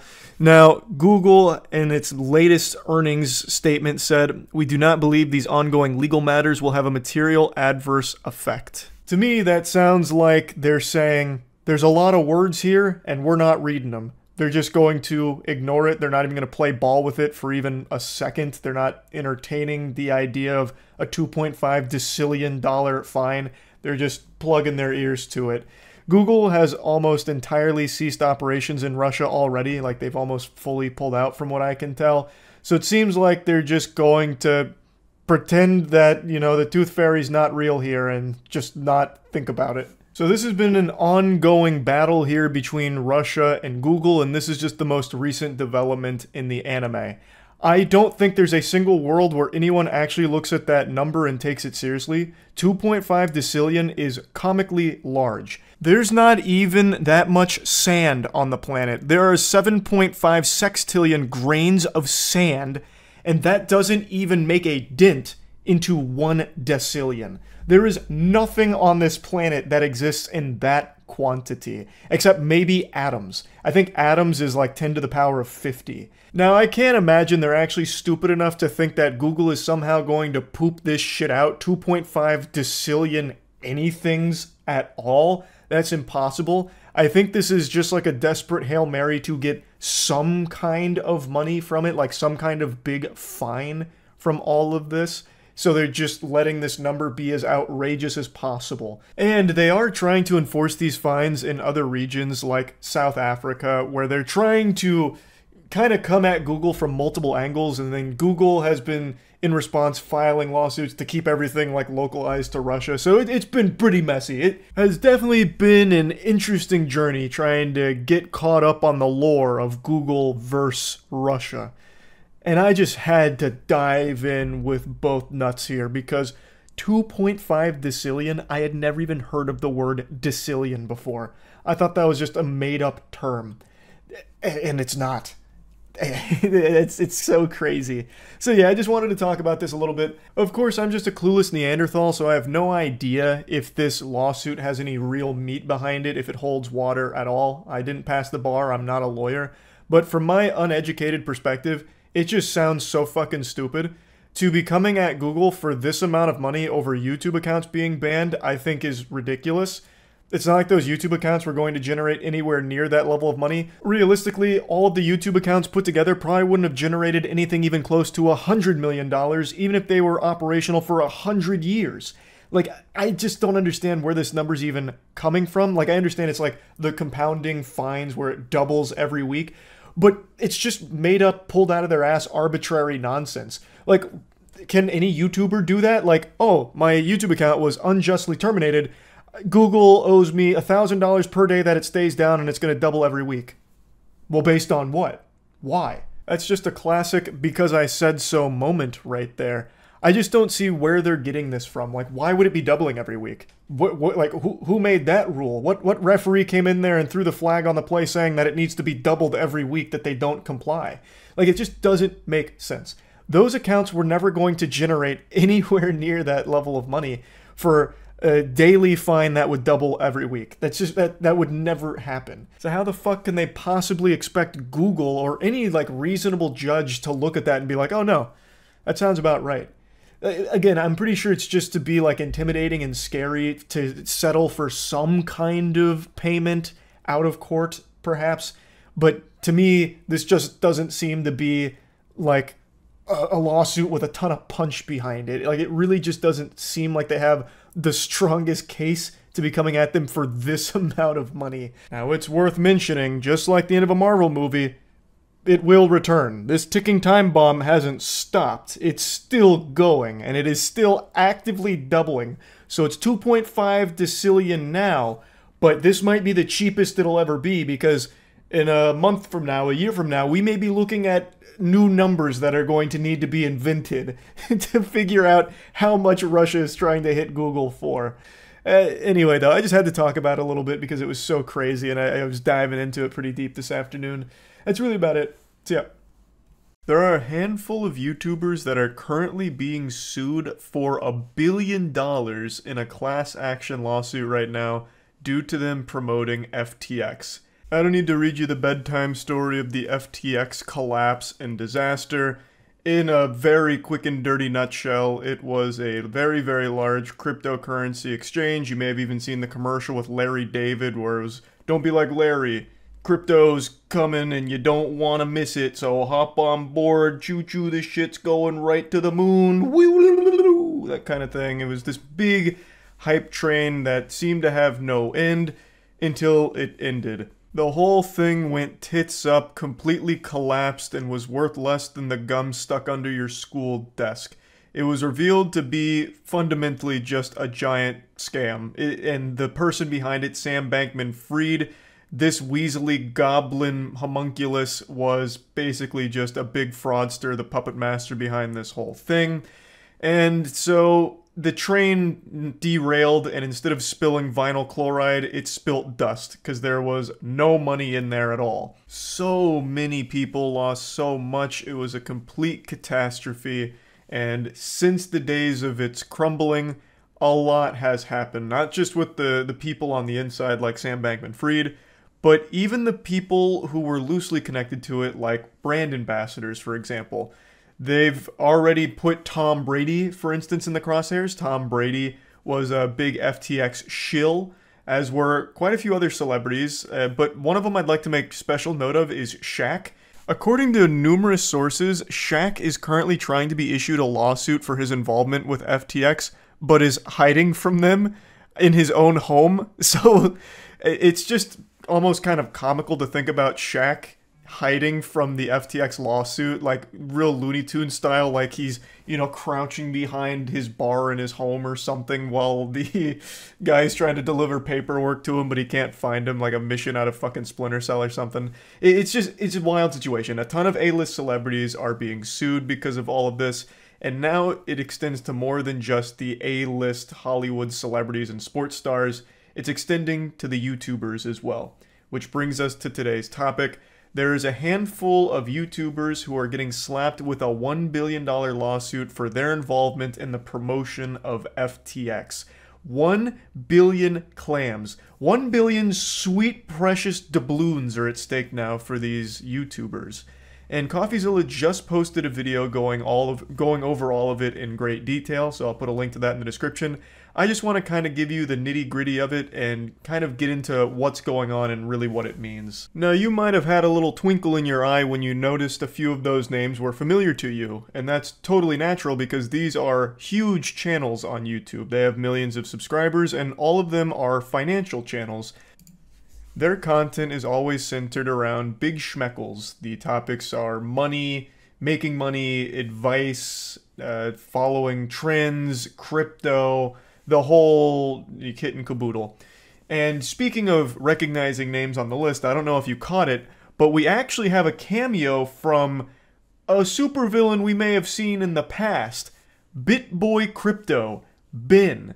Bin is named in this lawsuit. BitBoy Crypto is someone I've made 2 videos on now. The first was when he sued a YouTuber who was making jokes about him, and the second time was when he called a completely random woman a child molester because the woman was calling him out on promoting dog shit crypto. So, I'm not the biggest fan of BitBoy Crypto. So seeing his name in there kind of gave me little butterflies in my tummy. I had a little smile like, oh wow, well, how the tables have turned, because usually BitBoy Crypto is the one administering these lawsuits, which is a joke Coffeezilla also made in his video, because it's just an easy dunk. BitBoy Crypto is very loosey-goosey with frivolous lawsuits, and now he's being named in a big lawsuit. It's poetic to a certain extent.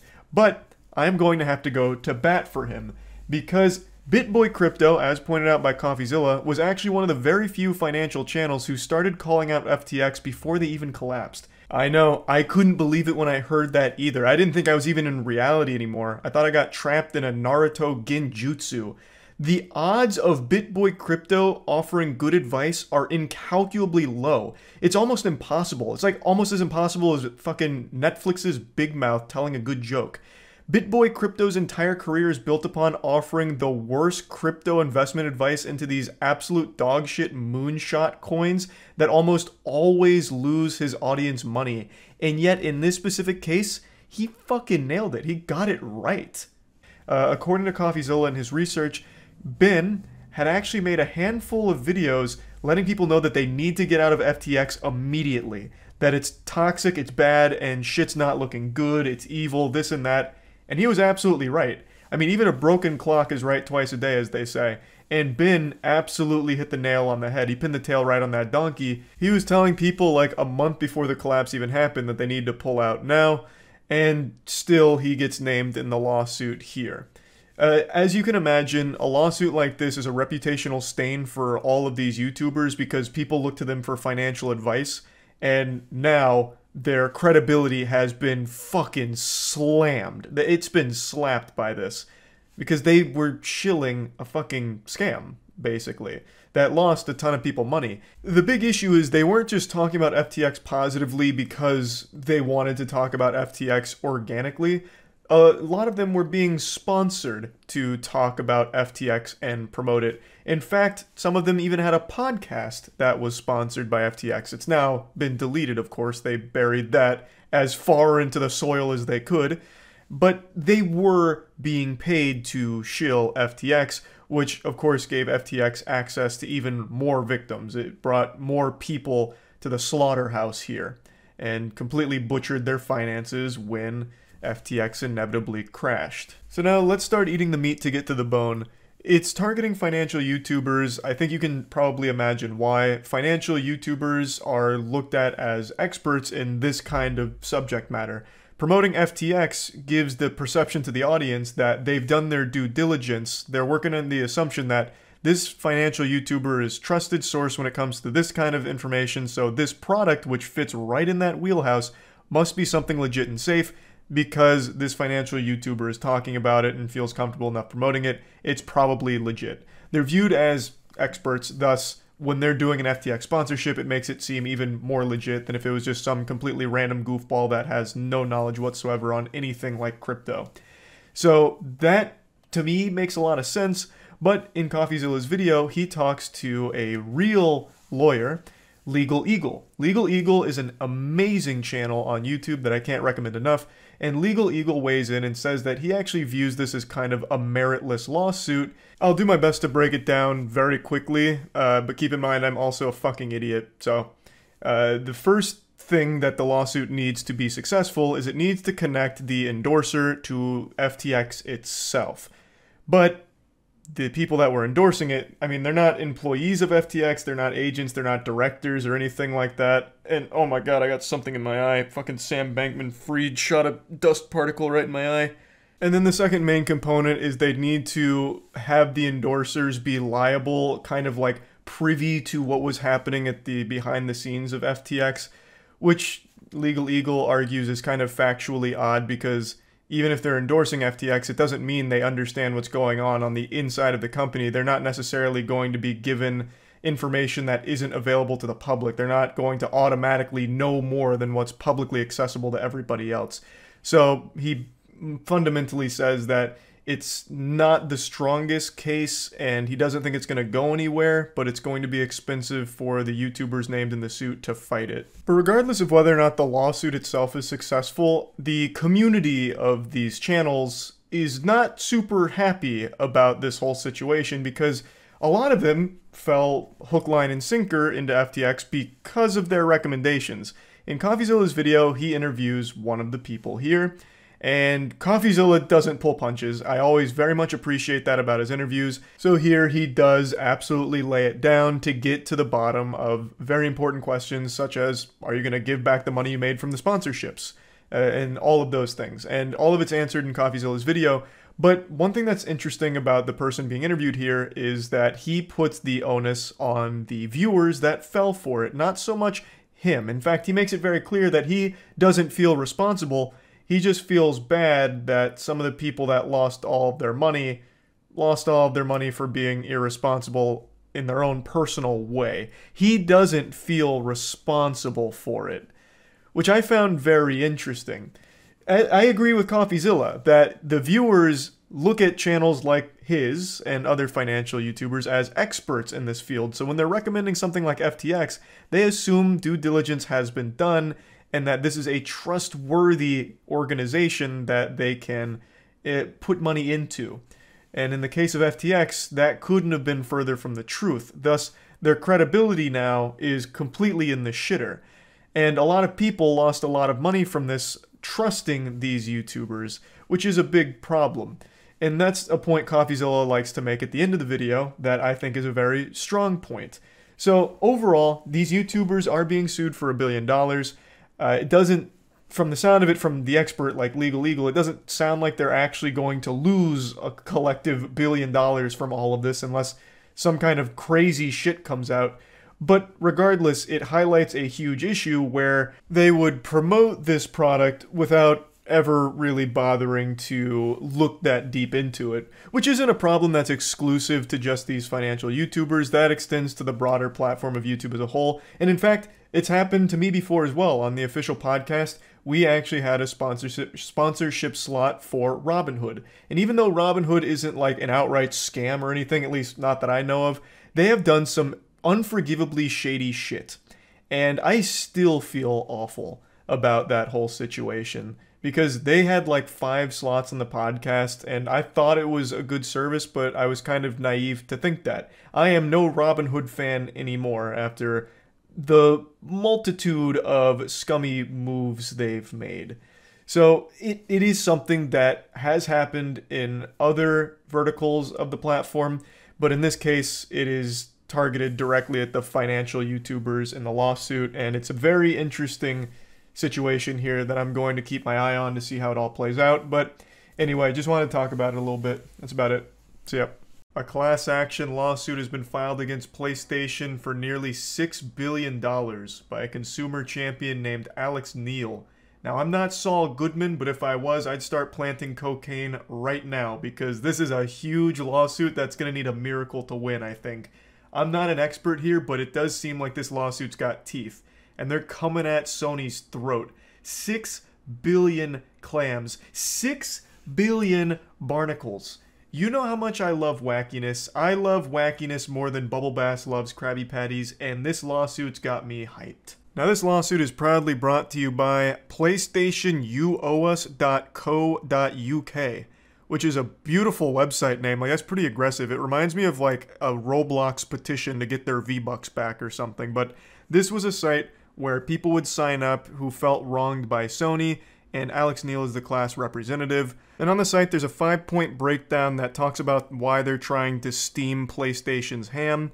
So the first point being that Sony has a near monopoly on the sale of digital games and add-on content through its control of the PlayStation Store. Sony uses this dominance to enforce strict terms and conditions on game developers and publishers. These terms allow Sony to set the price of digital games and in-game content and charge a 30% commission on every purchase of digital games and in-game content from the PlayStation Store. This results in excessive and unfair prices to consumers for their digital games and in-game content. And these prices are all out of proportion to the costs of Sony providing these services to its consumers. So basically they're saying that Sony has used its dominant position in the market to unfairly overcharge consumers. Now, for reference, this was filed in the UK, and a brand new PS5 game in the UK will cost you about £70, which is the equivalent to $82 US. So I do think they're getting fucked in the ass a bit here. It's quite an overcharge if you ask me. And I'd love to see them win this lawsuit, you know, power to the players, as PlayStation says. But the more I read into it, the less confident I feel that they'll be able to Fortnite dance on the grave of Sony with this lawsuit. I don't really think they're going to get a big W from it. And let me just explain why I think that. I'd love to be proven wrong. Like I said, I think it would be great if they actually did win this lawsuit, because I do believe they're being overcharged, but I don't think they have the strongest case here. Just looking at these first 5 points, the first one just stands out as factually incorrect. They're claiming that Sony has a near monopoly on the sale of digital games and add-on content, which is just blatantly wrong. I would slap you with a fat F on your report card if you submitted this to me. Like, that is just not true. There's Xbox, Nintendo, Steam, there's so many other digital games vendors out there. It's not just Sony. Now, if you're talking about PlayStation exclusives, then yes, Sony has a monopoly on the digital sale of the PlayStation exclusives. But if that is the claim, it needs to be a lot more clear, because with the wording here, it just makes it sound like you think Sony is the only console to exist and the only platform for digital games, which it isn't. The other thing that was confusing my little reptile brain was that 30% commission they mentioned, talking about how the Sony demands 30% cut of digital game and in-game purchase sales from the developers. That's not exclusive to just Sony. Xbox, Nintendo eShop, pretty much every digital game vendor has some kind of commission that they force. It's not just Sony, so I don't understand why they would target them specifically, since it's the industry norm. But I decided to spread the cheeks a little further, dig a bit deeper, and listen to what the UK consumers were saying. And it seems to be that in the competitors' shops, like the Nintendo eShop for example, they adjust their prices so that way the conversion makes sense and they're not being overcharged. Like a new Nintendo Switch game is £50, which when converted to like US dollars is about what we're paying in the States. However, when it comes to the PlayStation Store, that's not the case. So a new PlayStation 5 game in the States is $70, and in the UK it's £70. However, that converts to a lot more. That's 82 US dollars. They are just blatantly paying more. Instead of adjusting that price down to like £60 or whatever, they just keep it at that 70, and thus they're being overcharged. At least that's what I was reading from the UK consumers, which again, at the end of the day, it's blatantly obvious that they are paying a lot more for games than we are in the States, and I totally do agree that it is a ripoff. And Alex Neil, the class representative, has 14 years of experience as a consumer rights advocate. So it's not some joke of a lawsuit that was haphazardly thrown together by a faceless nobody. This isn't like that situation on Twitch where that guy tried to sue Twitch for like $100 million because he couldn't stop watching female streamers and ejaculating, and he tried to blame Twitch for a porn addiction. This isn't that case. This is a real legitimate case that Alex Neil has put together. But I just don't know if it's focused enough to actually win. It seems way too generalized and broad, and you can look no further than their own website, where at the very end of these 5 points, they made this statement that just seems a bit misguided to me. This just seems like another desperate effort to throw something at the wall and see what sticks. The business model of gaming has changed dramatically over recent years. The move from games sold as physical discs to games sold digitally has seen the introduction of in-game content, where players must now also pay to progress, unlock more features, or customize their experience with new characters or weapons. Games are now designed to incentivize players to spend as much money as possible, including children. We believe that customers are paying too much for these digital products and that they deserve to be treated better by Sony and compensated. Our legal action is the first of its kind against Sony in the UK. Now, I am never a fan of the think of the children argument. I don't see why they put this here at all, because this doesn't even really run in line with what the lawsuit's aiming for. This is talking about how predatory microtransactions have become the norm, which they have, and it's a huge issue. But that's not what this lawsuit's really about. It's about being overcharged by the PlayStation Store. Talking about predatory and greedy marketing practices from these games that are preying on children, or like fucking massive dopamine hits, dopamine fiends to spend more money, is an issue, yes, but it's not the issue that you're really aiming at here. You're not putting that in the crosshairs. And it's also not like Sony is the puppet master forcing all these developers to be greedy and put these microtransactions in the game. Like, let's say Diablo Immortal's on PS5. Sony has no say-so in what way they monetize that game. It's on their platform, sure, but it was Blizzard that decided to put all of those terrible, terrible microtransactions in there that are preying on, you know, people with a spending problem or children or whatever, not Sony. Now, if the argument Sony keeps those prices too high, then yes, I suppose there's a real argument to be made there that the price is still too high, but the way this is framed makes it sound like it was Sony that decided to put all of those there when it wasn't. It wasn't their decision to have all of those predatory business practices baked into those games.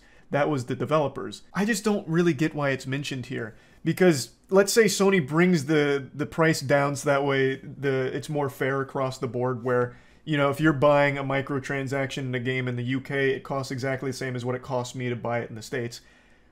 It still doesn't solve the core issue that you're bringing up here with the games being predatory, right? Like, this whole paragraph here is like almost like fear-mongering, like games have become really greedy, and it's partly Sony's fault to some degree, which is why we believe you need to be compensated fairly, and we believe you need to be treated better. Like, what exactly do you mean? Again, getting the price down on microtransactions doesn't solve the problem you just highlighted of them being greedy and intrusive. That's still going to exist, even if you win every single bit of this case. Those microtransactions are still going to be there from the developers because it wasn't Sony that put them there. And just one last thing, in the press release, Neil wrote, "The game is up for Sony PlayStation. With this legal action, I am standing up for the millions of UK people who have been unwittingly overcharged. We believe Sony has abused its position and ripped off its customers." Alex Neil hits us with an anime protagonist line saying, "The game's up, Sony. I caught you with your pants down red-handed. It's time to face the music." And then in the press release, they also kind of frame it like the consumers didn't know they were being overcharged. But I just don't know how true that is. They kind of hint that it's Sony's fault that the consumers didn't know they were being overcharged. Like Sony was doing underhanded business tactics, when I just don't know if I believe that, because Sony doesn't really do anything besides just have a platform with a game and the price next to it, and you choose whether or not to buy it. Now, if you're not comparing that to the rest of the world's prices, then yeah, you would have no idea you're paying more than I am, for example. But it's not like it was Sony that was doing anything to mislead them, at least not that I've ever seen. They just put the games on their service with how much they cost, and it's up to the consumer if they find it to be a reasonable price or not. Now, if they do any research, they'll realize that they're paying more, and Australia especially is paying more than I am. Which is fucked up because there's no reason for it, but I don't think Sony has done anything to try and lead them down some false belief or anything. I think it's just a matter of they've been charging more and no one's really been questioning it, so they haven't changed it.